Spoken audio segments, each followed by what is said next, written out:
Welcome to the Uncivil Mentality Podcast. I'm Erik Vidal. And I'm Reilly Kilbride. Let's go. Let's go. Yeah, let's go, my boy. Is that the official the official uniform of the Uncivil Pretty much. Mentality? For now, it is. I love it. How's that bicep, dude? The swelling's gone down. Okay, that's good. Well, you can kind of straighten your arm a little bit. That's Yeah, it better. was gnarly good, but I have all this right here. Yeah, that This ain't is normal. this is weird, bro. Right? Like especially right here, all this girth.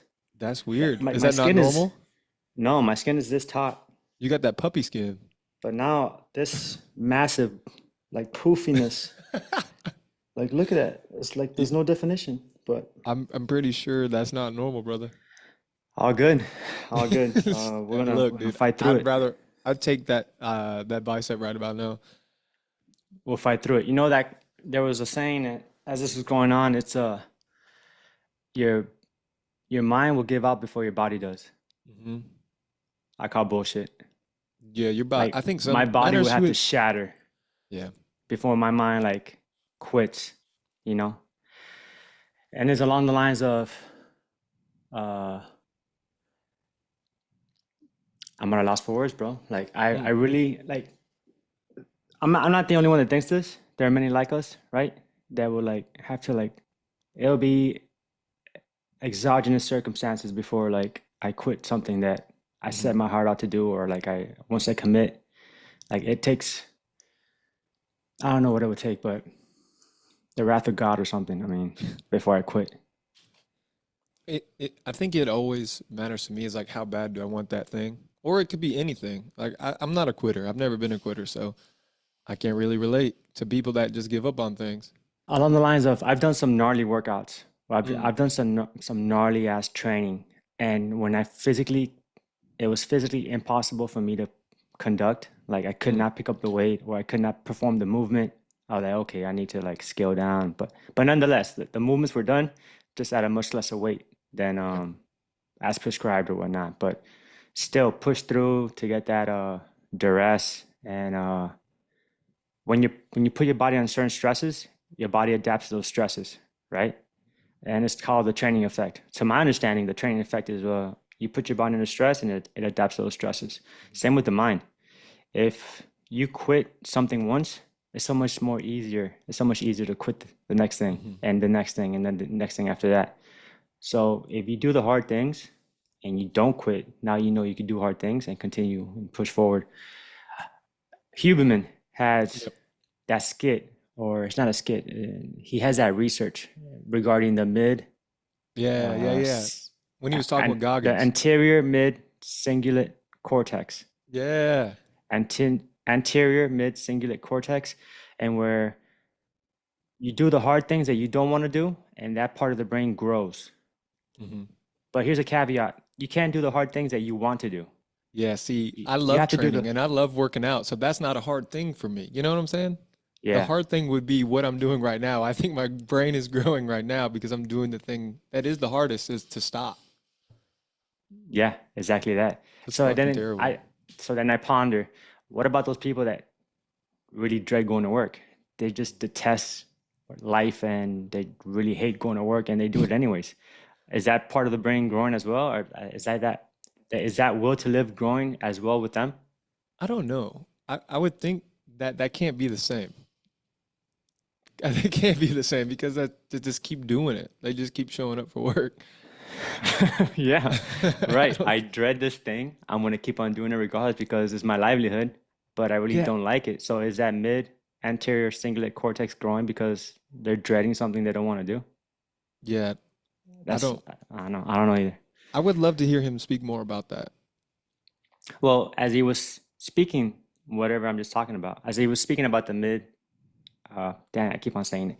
As he was speaking about the anterior mid cingulate cortex, he was talking to David Goggins about Hmm. it Yeah. in that clip.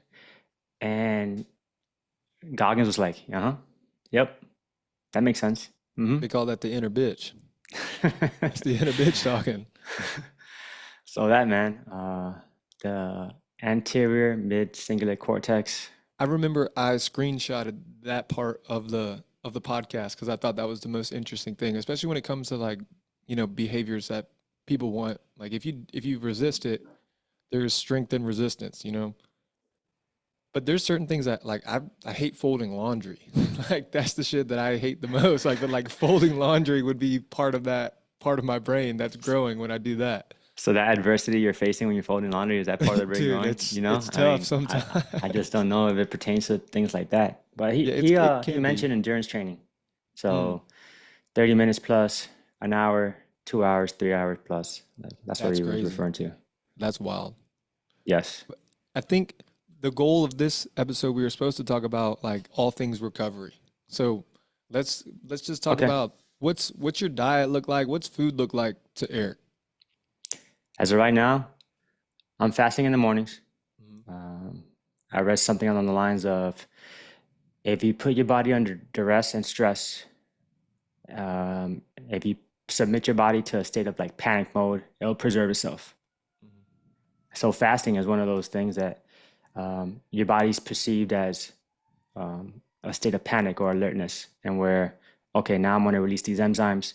The metabolism is going to accelerate or decelerate, and the body will preserve itself and conserve itself. So far, it's working, Mm. bro. I'm 41 years old. Do you feel better in the mornings fasted or why do you fast in the morning? Okay, so it depends. When I'm on shift, I don't fast because the known and unknowable, right? We have to prepare for what we're about to encounter, and because I cannot go into an ideal environment on an empty stomach, I usually in the mornings eat on shift. Outside of shift, I had the luxury of not being able to eat in the morning, so I don't. It'll look like something like either some lemon water, um, water, just a glass of water, and then later on in the day, a cup of coffee, but just one. And it's usually like half a cup, and I just fill it up with water, so it's not even a cup. It's like half a cup of coffee. So you would Um, say you have different eating styles when you're on shift and when you're off shift. I adapt to my surroundings, if you could call it that. Um, so yes, breakfast in the morning on shift, off shift, fasting till around noon. So for example, today, lemon water in the morning, glass of water, half a cup of coffee, and then around noon, I had a meal. The meal looked like rice, grilled salmon, and plantains. Real simple, real easy to, you know, to cook and easily digestible. And you gotta chew your food, right? Because digestion starts in the mouth. Yeah. This is something that we don't like. We pick up on, or these are the things that I've read. The enzymes in your saliva start breaking down the food and the sugars in the food, and that starts the digestion process. And where now when it passes through your duodenum absorbs the sugars, and now it's digesting through your digestive tract, and now it's easily break down or easily breakable to like be absorbed the nutrients in your stomach. I've even read that it starts when you see the food. Like that process of the salivation starts when you look at the food, which causes salivation, which causes like it's a even when you look at the food, that's when it starts. Okay, makes total sense. Yeah, I never. Well, that's Pavlov's dogs. Pavlov's dogs, right? Pavlov's law. Pavlov's Pavlov's law dog. regarding the dogs and with the whistle and whatnot. Yeah, yeah, yeah. So there's that. Yeah, makes sense. I never thought of it that way, but yeah. Oh, Yeah. like when the waiter or the server comes with your food and you're already like salivating. Yeah, let's Okay, go. yeah, yeah. So I had my first meal around noon. la- uh, Late breakfast, not really lunch, and then later on tonight, usually a soup. I feel like having soup today, whether it be some type of pho or just a chicken noodle soup. Um, but yeah, man, I mean, that's really not that much food if you think about it. it is not. I don't need How much. do you are you like a hard gainer or are you like do you have to eat a lot of food to gain weight or can you kind of stay the same weight without eating a lot? I have to burn what I consume to maintain. Okay. Yeah. So I was a heavy set kid growing up. Mhm. You may know this, you may not know this. I weighed 160 pounds when I was 12 years old. And That's crazy. now that I'm 41, I weigh 160 pounds. The difference is I was like 5 feet tall when I was 12, and now I'm 5'8" now that I'm 41. So yeah, I was a size 38 around there. That's when I was crazy. 12 years old, and now I'm a size 30, 32.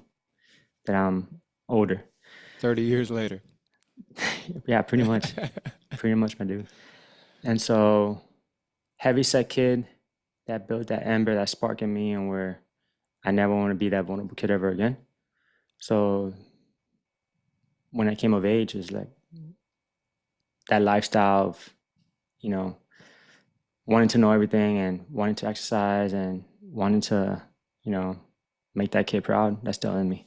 Yep. See, I'm the total opposite. I'm super lean. Like if I don't eat to compete, that's what I say, is I don't eat a lot, I'll lose weight. Like I will just sitting still, my body burns so many calories that if I'm not eating, two or three, maybe four times a day, if I'm really getting after it, I will lose weight. Like I won't hold on to it. And I'm now 32 years old. They've been telling me my whole life that my like, you know, your it'll catch up with you, or it'll start gaining weight, and like my body will not, like I will have to eat a lot just to maintain, like you said. So I'm eating in the morning. I'm eating, like, especially the last couple of weeks, I'm eating like a piece of leftover meat, what I had for dinner. I'm eating like eggs with it, or I'm eating fruit, and I'm eating something else with it. Like I'm eating just real foods, and that's what kind of what I've heard you said as well, is that it's not anything super processed. It's not eating super anything that's frozen or crazy. Like it's simple foods. I think that's what the biggest hardship for most people is just eating real food. Yeah, well, when I was younger, I approached a bodybuilder once and I asked him, "Hey man, so what supplements do you take?" Super nonchalant, real naive, coming up in the whole like fitness and wellness like game. I want to say it was 2007, 2008. Was I in the army? Yeah. And he goes, "Nah, man, I don't take anything. I eat real food." And I walked away from that conversation like, bullshit, this guy's on something totally like judgmental, right? Come to find out years later, you can't supplement, you can't replace real food. Like all these supplements is just supplementation to like what you eat, which is your diet. Exactly. The word And exactly supplement is a sub on top of what yeah, you're already eating, which I correct. think a lot of people get that incorrect as well. So it's not a meal replacement, which the misconception I had or my ignorance, I thought, oh, this could replace meals, and no, it's a supplement. It's not a meal replacement. So I was like, okay, kind of weird. What a weird flex for that dude to say. And then years later, man, doing my own research, I've steered away from supplements, which now I really don't take anything.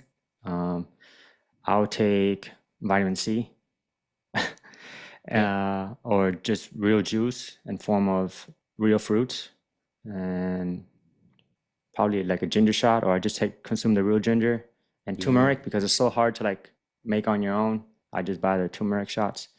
So there's that for immunity and digestion.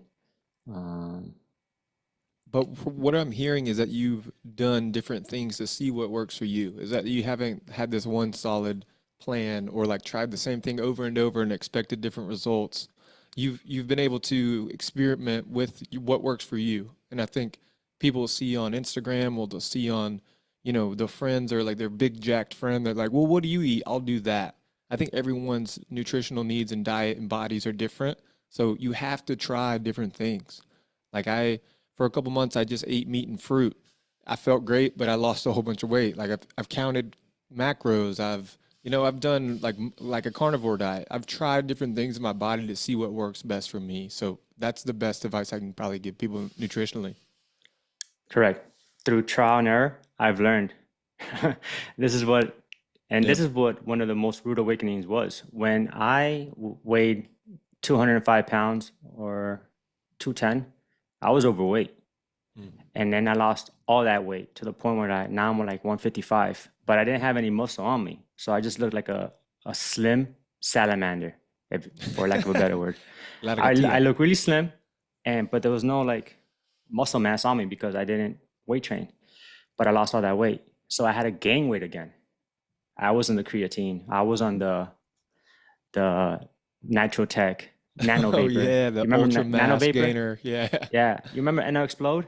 Oh yeah, baby. Bro, my first encounter, for lack of a better term, my first exposure to and no explode. I was like, oh my God, this is amazing. I It wasn't is, doing dude. anything. I just took the supplement, waited 20 minutes, and all of a sudden, like I had jitters on my skin, Yeah. and then you had to go to the bathroom. I was like, oh my God, what just happened to me? And I wasn't doing anything. I was sweating profusely, just standing still. I was like, bro, this can't be good. Yeah. I will So say my biggest, probably the thing that I have been working on actually is caffeine. Like I've been off of caffeine for probably more than a week now. Sleeping great, feeling great, but my dependency on caffeine was real. Like that is also not great. I'll be honest and transparent. That's not great. it's called caffeineism. Yeah. Caffeineism is a real thing where you're dependent on caffeine and you are the person presently because of caffeine. And if you get off caffeine, you turn into a totally different person. Yeah, And ask my uncaffeinated, wife. She'll tell you.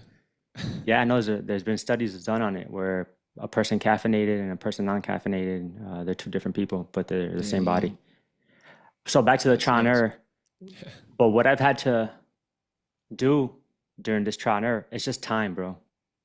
It's taking years to like accumulate all this knowledge via trial and error. So the commodity, our greatest luxury is time.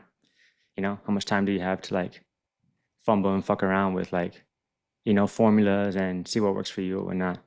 So yeah.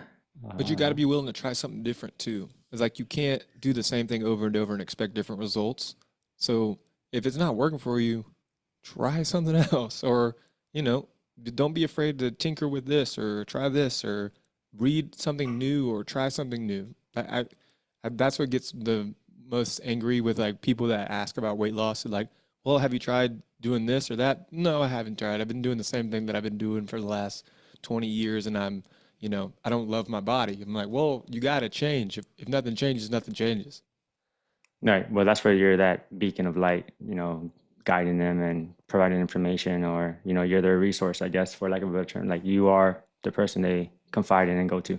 Weird question, but do you know if raw milk is legal in Florida? Have you ever had raw milk? No, I don't think so because of the negative connotation associated with it and the gut health. If you consume raw milk, then That's fake, bro. Fake yeah, news, yeah, dude. yeah. I don't know. I'm ignorant. I don't So, know. so what's crazy about South Carolina is that raw milk is legal in South Carolina, but illegal in North Carolina. Weird, first of all, but I'm a big component of raw milk, like real big. It's really great. Number one, it's a complete food. It's got protein, fat, and carbs in it. Super, like you hear about milk post-workout. Raw milk is super clean. There's no like homogenization or pasteurization or anything. It's literally from the cow to the you know jug. Um, and it's super good for your gut health as well.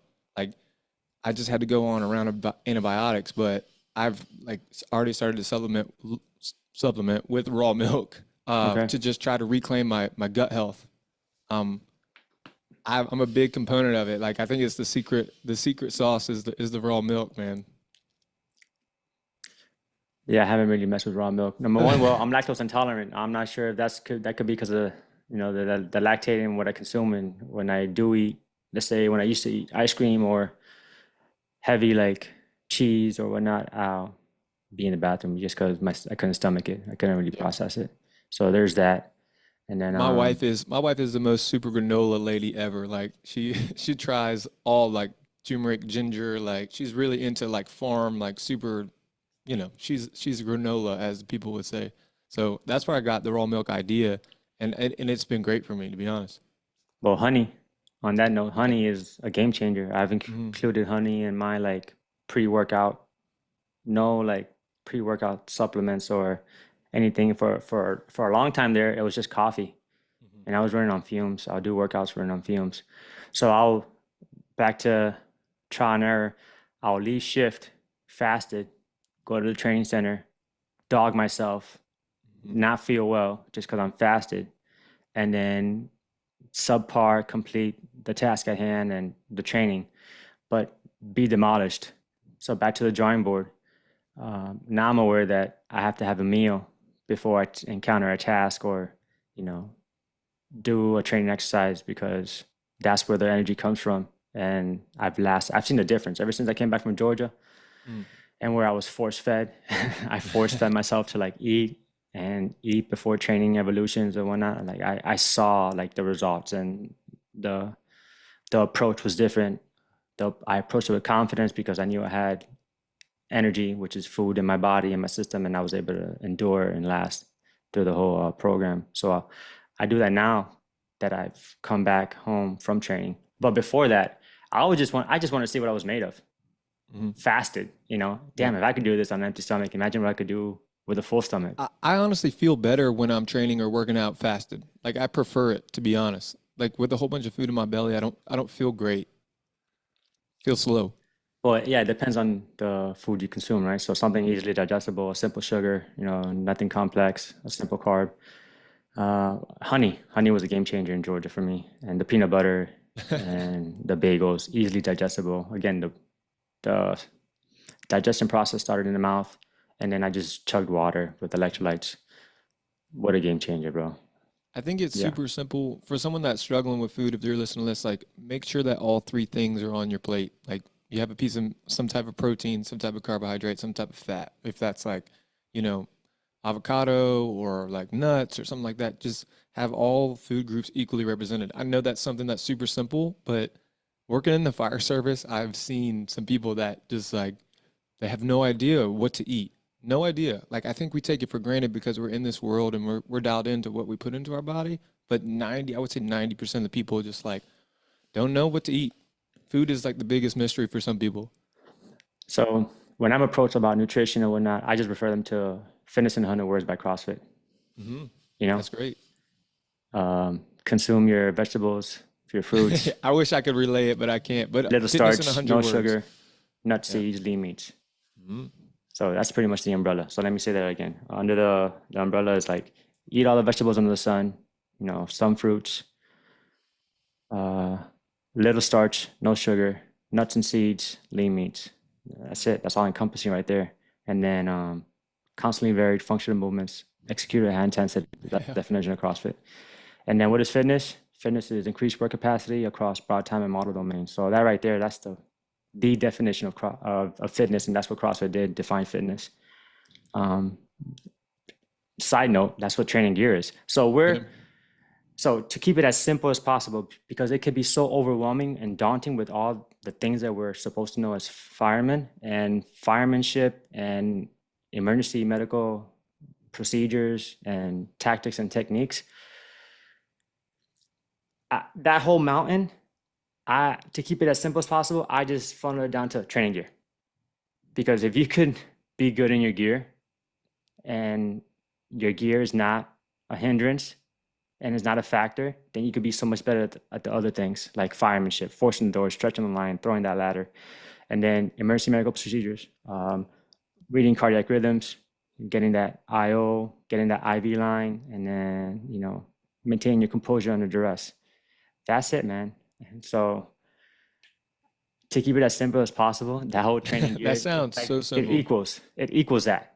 Yeah. So that whole formula, what I just said, that mountain of like firemanship plus emergency medical procedures equals training gear, and Mm. that's my formula, our formula, and I'm gonna stick by that because initially it was like just training your gear, but what does that encompass? I mean, how much time do you have?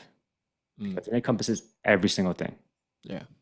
So on the flip side of that, we kind of talked about food a little bit. Let's change the direction and let's talk about sleep. So what sleep look like to you? Do you have sleep habits that you have during shift or on like your off days? Like what sleep like? So on shift, subject to the job. Mhm. Sometimes I'll say this with the almost confidence. The most calls I've had after midnight were 7, and that was ridiculous. That's pretty much up till shift change. As you get back and you get called out again, you get back to the station, you're about to give up, and you get called out again, get back, go out again, and it At that was point, like, I just laugh. I just start laughing. It's funny to me at that point. or the rescue gets the call, and then we're already out, so we'll take the car for the rescue, and then we show up. So, I mean, there's that. And then not to expect anything, but if you expect little sleep, you know, I mean, the mindset is there, like, okay, we're gonna work, and the calls that really do count are the ones after midnight. So That's the most calls I've had after midnight. It was like over one every hour, like 1.1 every hour till I got relieved in the morning. And even though my relief was at the station, we were out on a call. So there's that. So yeah, on shift, if we do sleep after midnight, no calls, then we're blessed. It was a great night. But those are far and few. Off shift, it depends if I've trained in the morning, because down here in South Florida, heavily traffic in the morning. So if you want to get somewhere, you have to get up early. And let's say training starts at 8, I'm already up by 5:30. First thing I do is my breathing exercises by Wim Hof. Mm. That Wim Hof method, and where you have you inhale and exhale 30 breaths, and then you hold your first interval for a minute, the second interval 30 breaths, inhale, exhale, and then you hold your second interval for your second breath for a minute and a half, and then the third iteration 30 inhales, exhales, and then you hold it for a minute and a half as well. So that takes roughly 10 minutes of my time. So if I'm supposed to wake up at 5 to keep it simple, I wake up at 4:50 and then knock out my 10 minutes, and then I'm up by 5-ish. So for me, that whole breathing exercise thing and where you alkalize the body, it's a game changer. Yep.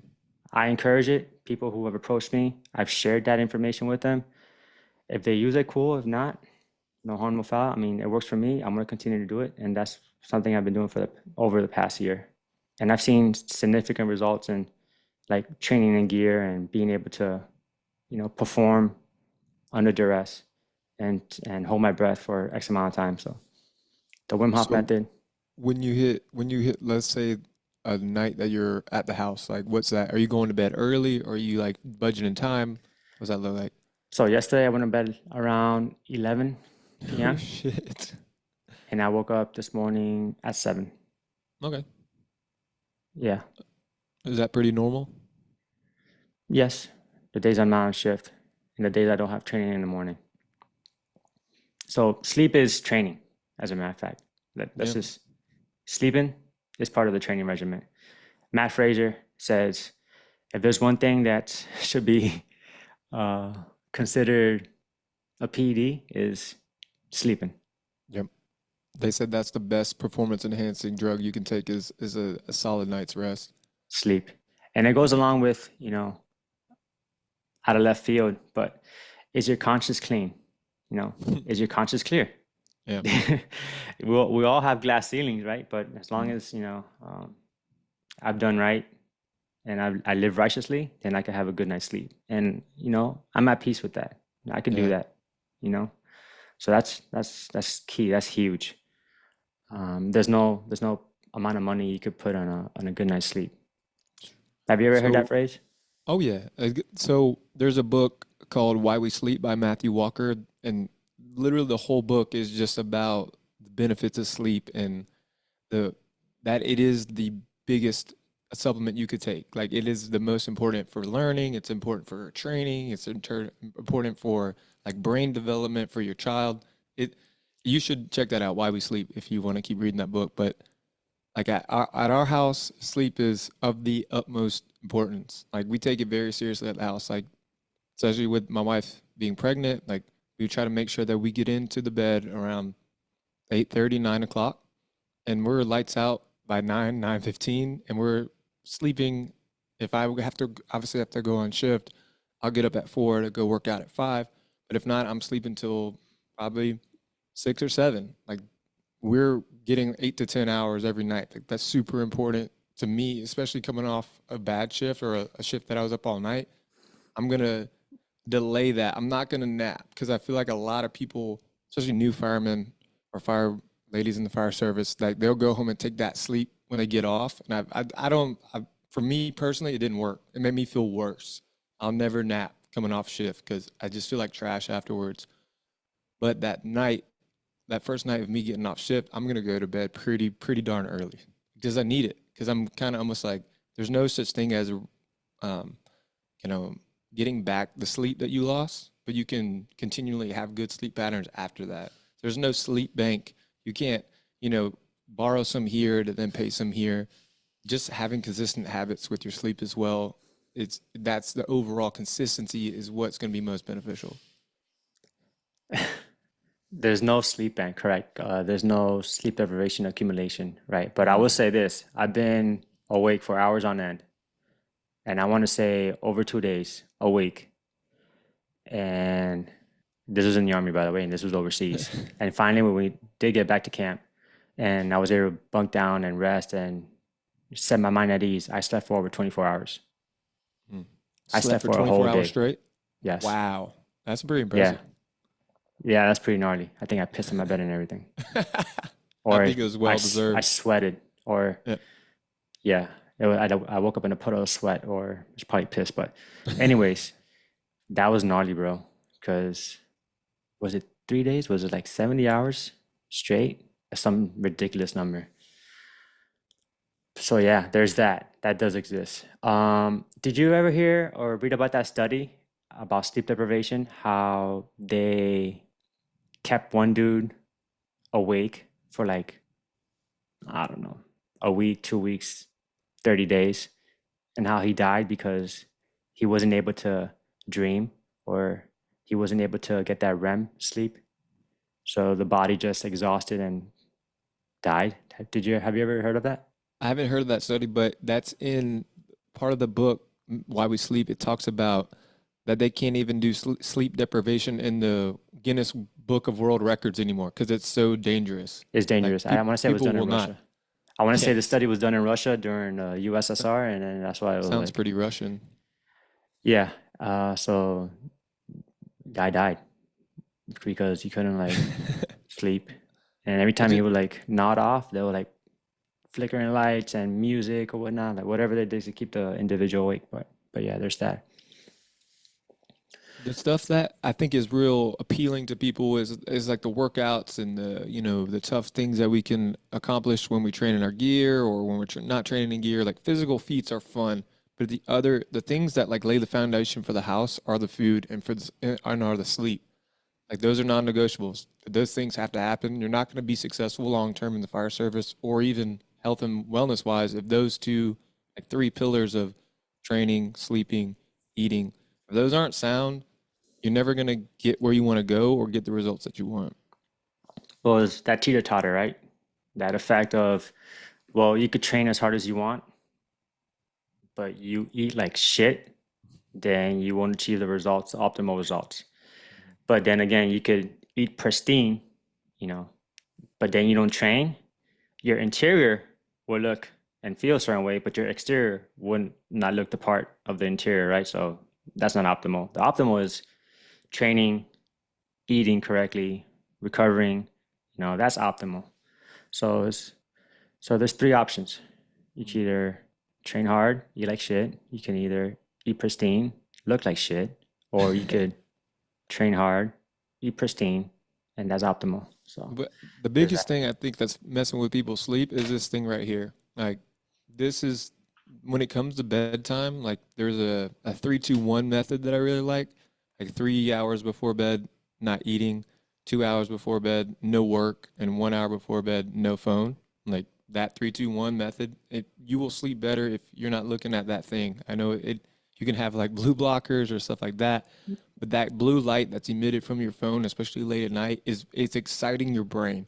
Your brain loves that blue light and it's keeping it up. You're not going to go to sleep very well or quality sleep if you're looking at that phone right before bed.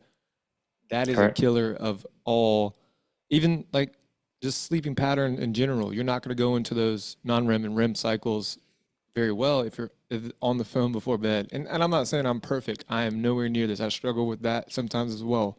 But that's the biggest killer I think of sleep is the phone.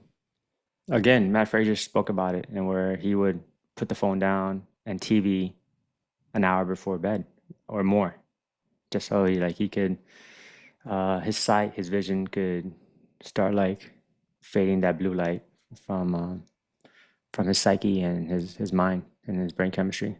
So yeah, man, Matt Frazier speaks about it all the time. I Um, I feel like Matt did pretty damn well. yes. I think he did pretty damn All well. right, Matt Frazier or Rich Froning? Man, I'm old school. I'm gonna go Rich. I got my answer. Rich Froning is the GOAT. Yeah, yeah, he's got to be the He's been goat. in the game. I mean, the 4 individuals and the 6 team, Yeah, just that 10-year run. I mean, that will never be incredible, beaten. I don't think it'll Inc- ever be beaten. incredible, my dude. And he's been in the game so long, and he's done so much for the sport. He's just like the poster boy from the sport. Yeah. You I know, think he's done a really good way of setting up his life. Like, look what he does now. Like, he has his affiliates, he has his like meat company, he has his coffee company. He does whatever he wants. Like, the guy did so well for himself. I'm just, inspired by him. yeah, Rich Froning, The the man. man. Well, he's a Yeah, volunteer fireman out of Cookville as well, he where he was back lives. in the day. I know one of his boys. I forget his name, but he is a And fireman. his name's Angelo DeChico, and he's on their team that's probably competing this weekend to go for the CrossFit Games. And he's been a few times. When I first, and this is comes kind of falls in, when I first started working for the fire service, I reached out to Angelo. Maybe we can tag him. He's good on Instagram. But he told me he always has to have 8 hours of sleep. Like, if that's maybe what he gets 4 at work or he gets 2 at work, he'll come home and he'll sleep that until he gets 8. So, I mean, I know he's a games athlete. That's pretty crazy. He's like, I'll go back to bed to get the 8 hours that I need to before I'll work out. So, I guess that works for him, and he's seen that the difference in his training, trying it and not trying it. So, The proof is in the pudding, right? It's a yeah, it's hard testament to to, argue with that. yeah, It's hard to argue with it. evidence-based. That's what attracted me to CrossFit so much. I mean, remember when Greg Glassman started going around and on tour and speaking Yeah. to the U.S. special ops community and the Army and the military in general, and then he was talking about fitness, and it was a full-on assault on big soda and hyperinsulinemia, and just giving away like this methodology. Mm. I 100% with all conviction stand behind it. This is the way. I think they kind of pushed Greg to the back, though. I don't think Greg's really involved with the company anymore. Yeah, but nonetheless, the man CrossFit is what it is For sure. today because of Oh, the for man that sure. I don't started think he it. was afraid to piss people off. He He was was not. uncivil. He He was is uncivil. uncivil. Still, Still still, probably uncivil. still I going met him against a the couple grain. years ago. He's a really cool guy. He speaks so well, man. He's so articulate. He's so man. He's smart, man. The way he speaks and the way he carries himself and the message how he delivers them, I try to emulate that, or I aspire to emulate to speak like he does, because and then his methodology, right? Mm. Well, it's hard to argue with. That's what I always. You can't argue with the results. You can't argue with the equations of distance over time. Like, you can't argue with that. Those are numbers that are inarguable. But any other thing encompassing, let's say you've had a really tough training session and you're super sore. Like, you're like, yo, I'm done. Like, how do you get to feel better the next day or in the next couple of days? Okay, we're voodoo bands, Mm-hmm. Big all lips. right? Now for example, my biceps after the 3 Murphs, Yeah. and they were legit Murphs, man, because they were legit Murphs. Because I want to say, even though the butterfly pull up, Mm-hmm. my butterfly pull up game is pretty good, Mm-hmm. and when your arms start to fail in the butterfly pull up, now you're using more momentum for your body, so you could actually last longer Mm-hmm. with your arms, and then now you push your arms to beyond their limits because you're using that momentum.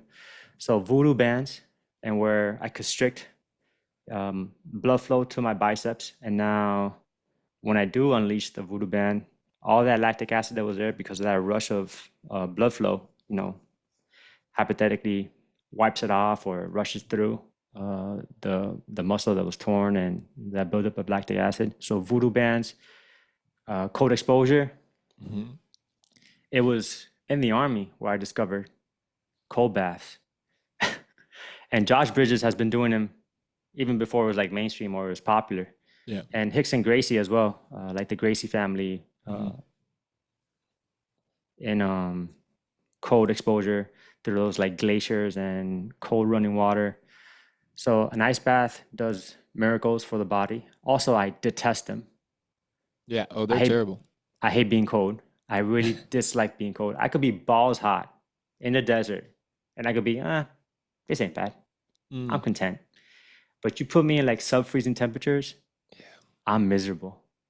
I don't understand it. I don't get it. I try to expose myself to that so just so I could get better at it, but it's just something like I can't put my finger on it, bro. I just really am in a bad state when I'm cold. Like I can't See, explain it. I'm the opposite. I love cold water. Like cold water, I'll slide right in. I won't think about it. I think it's such a mental, like a hurdle. You know, you got to be like, okay, this is gonna suck, but I'm gonna do it. It's part of that mindset. Um, we've got a little mini, kind of a mini cold tub at the station that we've used in the past. We'll pull it all full of ice, and like guys will just get in different times. We'll go about 3 minutes each. But it's so funny to watch. The toughest guys I know getting cold water is like the ultimate cat, like so funny. Cold Yes. water scares really tough guys, apparently. Yeah, apparently. Not not Wim Hof. No, that's a bad mother That's a bad dude. effer. Yeah. That's a bad dude. Saunas, right? Hmm. There's been studies in where heat exposure, cold therapy, heat exposure, cold therapy boosts testosterone in males, right? Like fivefold, some Yeah. crazy number. Joe Rogan spoke about it.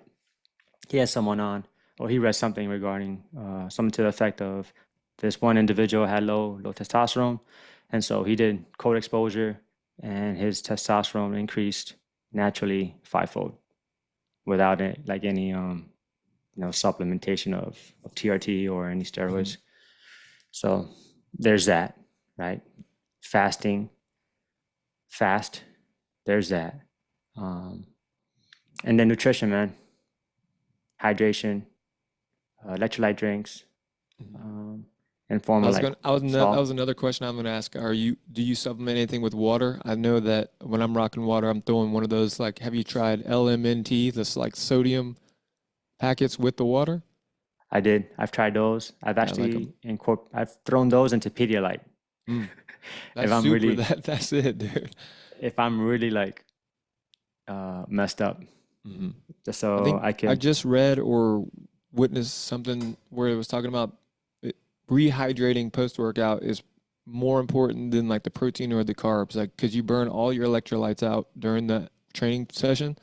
Like getting the electrolytes back into your body, the salt back into your body is the most important. If you're like, say, you're on shift and you hit a gnarly workout on shift, the first thing you should consider putting back into your body is electrolytes and salt to replenish those stores before, like, obviously you have a big meal or any type of, post workout food. The electrolytes and the salt are the most important. That sound that Mhm. sounds on point. Just an IV Yeah, that'd be is nice the too. is the vessel in which creatine. Okay, so creatine. I want to say it's not really absorbable in the muscle unless it has a vehicle or some type of Mhm. catalyst in form of a carbohydrate or a simple sugar in form of uh, electrolytes and minerals to carry the creatine into the muscle. Mhm. Otherwise, the osmosis doesn't take place. So that's something I read. And where when we I was younger, I used to take creatine with apple juice, Hell yeah. right? Hell yeah. Or some type of flavored electrolyte drink, and Mhm. where now there's sugar, electrolytes, and now you add the creatine in there. So there was that. Or I should throw creatine in my applesauce. Talk about a vessel or a That's post right to the workout. source.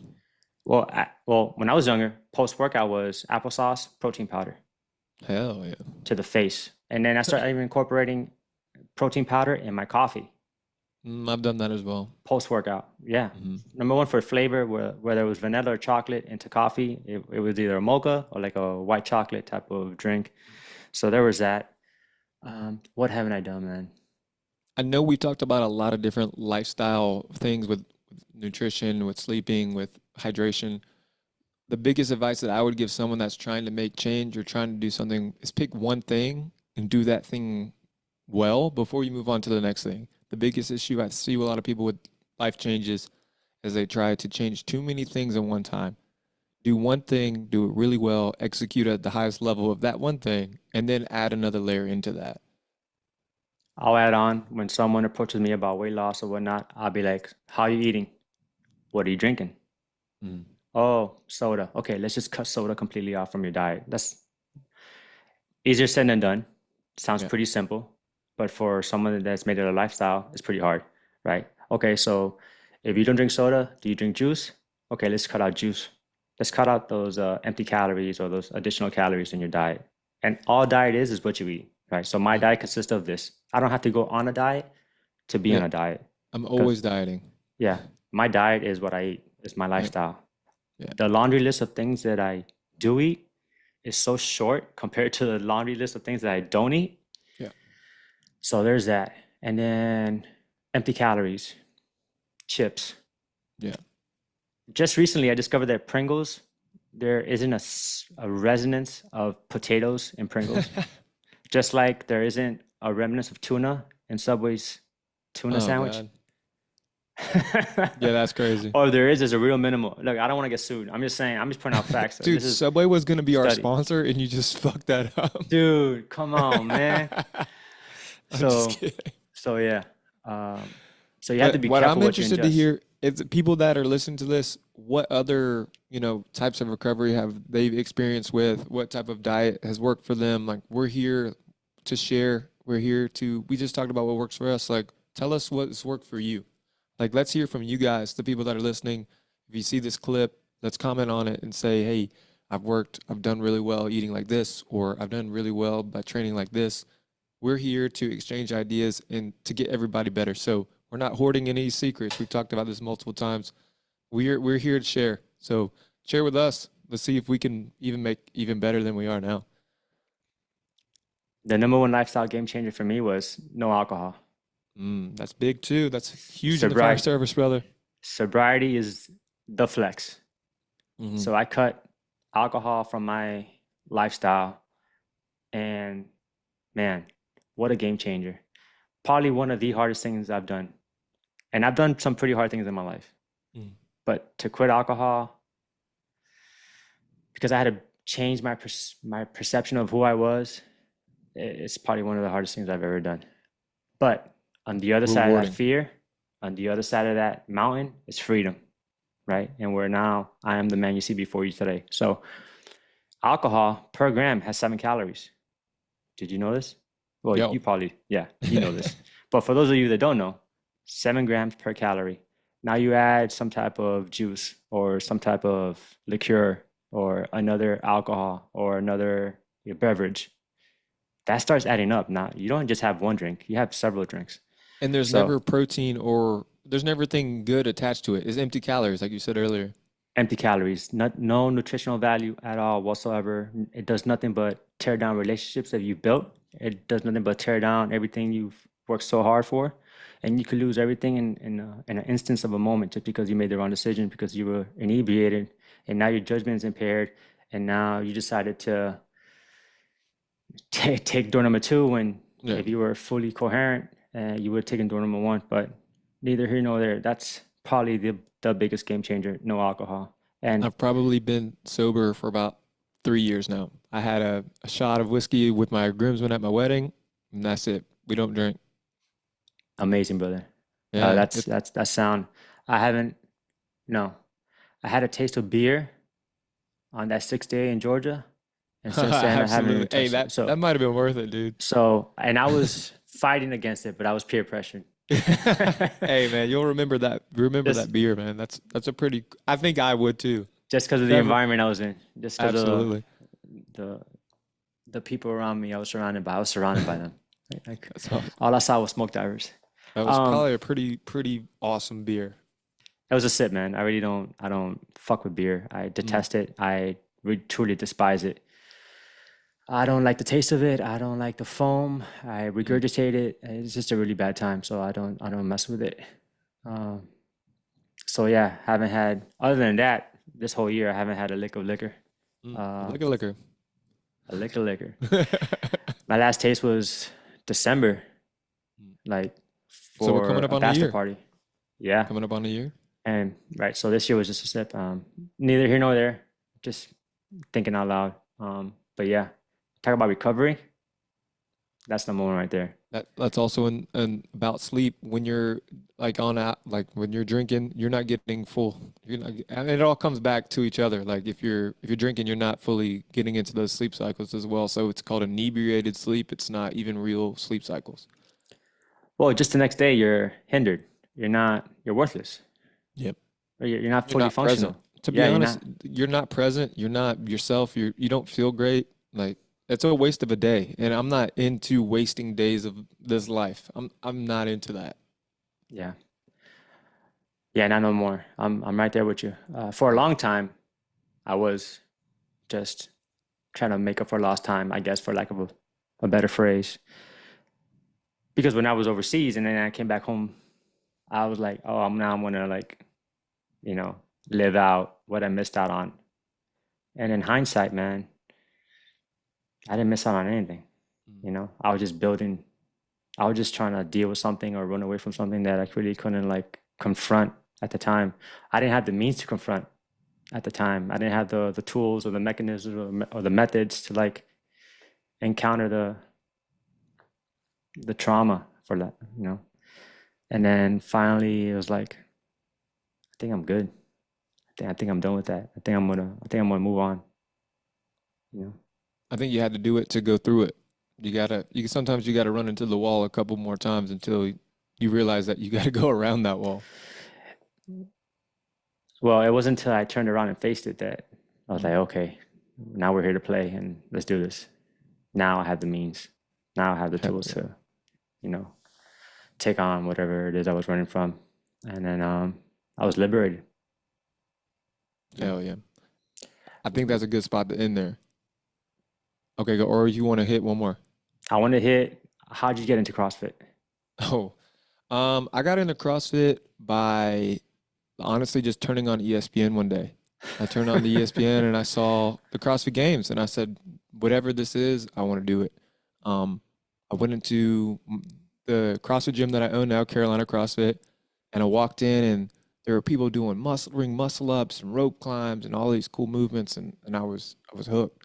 I went into the gym the next day and they were doing, I think it was a workout called Chelsea, which is like at every minute on the minute, 5, 10, 15, Yeah, or as 30, long 30 as you can minutes. go. Yeah. I got beat by men, women, Babies. children, Hmm. old people. Like I was the youngest in the class, but everyone outworked me. And then after that day, it was game over. It was locked in. I was like, I got to get good at this thing. This thing is this is what I want to do. Environment, right? Yeah, Like, it did you was feel the awesome. vibes? You remember?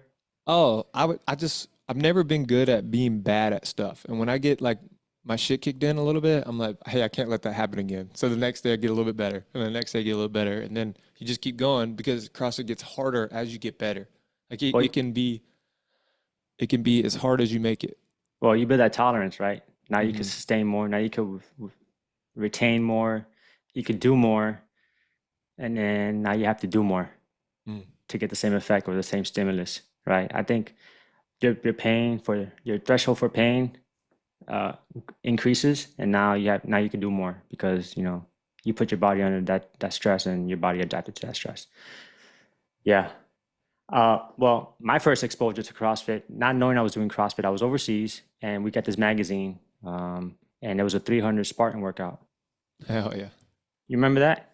Hell yeah. Well, I remember watching 300 back in 2007. It was a Friday because the very next day we were leaving to Iraq, and I went with my squad to go see 300. When we came out of the movie theater, we were like, we want to be Spartans. Exactly. Everyone wanted to look like those dudes, dude. It was Yeah, crazy. yeah. And back then it was called Jim Jones. You remember? Hmm.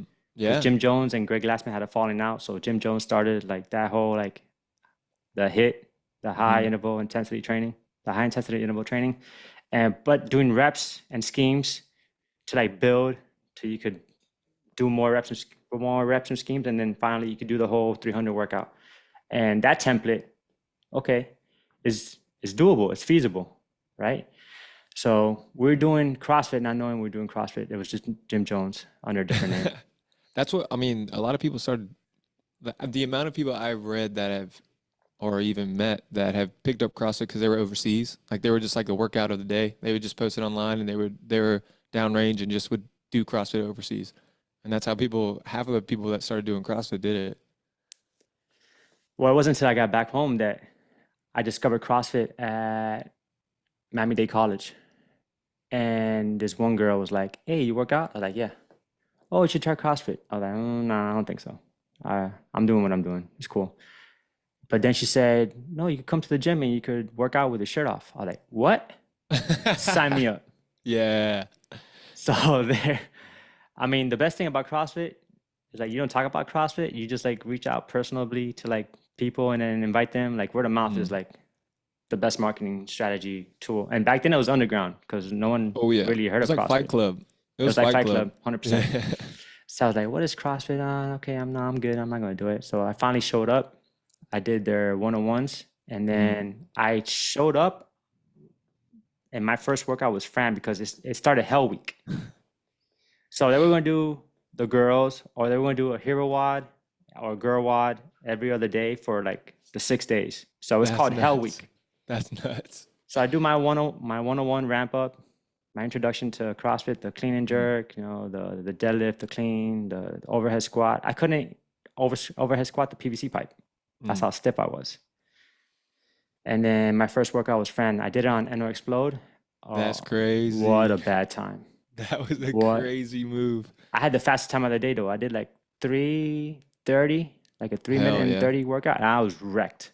Yeah, that one will destroy you.